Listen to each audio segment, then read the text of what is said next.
Now, I can pick up this cross. But the cross that Jesus was on, it weighed around 500 pounds. That's how heavy the cross was.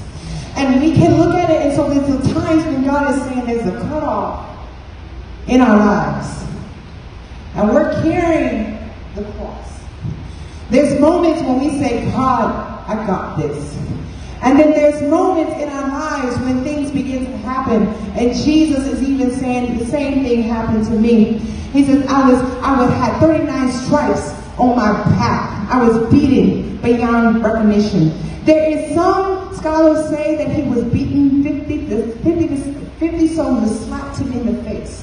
And Jesus is carrying his cross. And there is moments in our lives when we say, God, do you even know what I'm feeling? God, do you even know? And he's saying, yes, I know what you're feeling. There's times when he said, but I'm about to drop the thing. And then we can say that here comes the Holy Spirit. The Holy Spirit will come alongside to help us to be able to carry the cross. So when we feel like, hey, I'm about to drop, here he goes. He's just helping us get across. He said, you know what, God? Oh my gosh, I can't do this anymore. I'm about to drop it. And then here he goes. He comes along, God, I can't take another thing.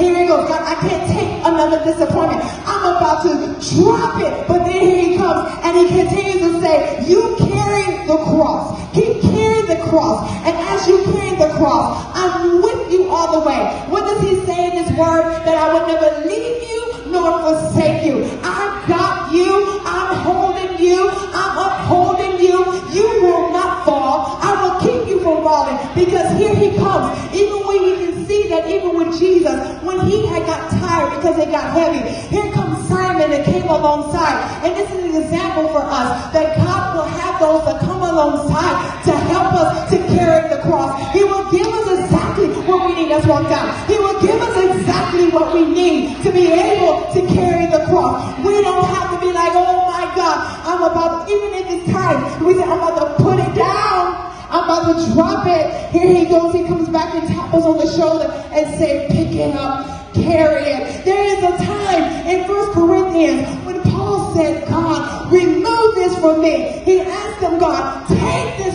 from me. And then all of a sudden, here comes the whole God said this. He says, you know what? I'm going to give you, my grace is sufficient for you. I'm going to give you what you need. I'm not going to remove it. I'm not going to take it. But I've given you the power. And that is what the Holy Spirit is saying. I've given you the power. Take up the cross. Whatever that cross looks like, I'm going to equip you. I'm going to help you to be able to cut it off in your life. Cut it off. Cut it off. Cut it off in your life. And watch the Lord take you to places that you never dreamed. Watch you soar. Watch you soar like never before. He said he would do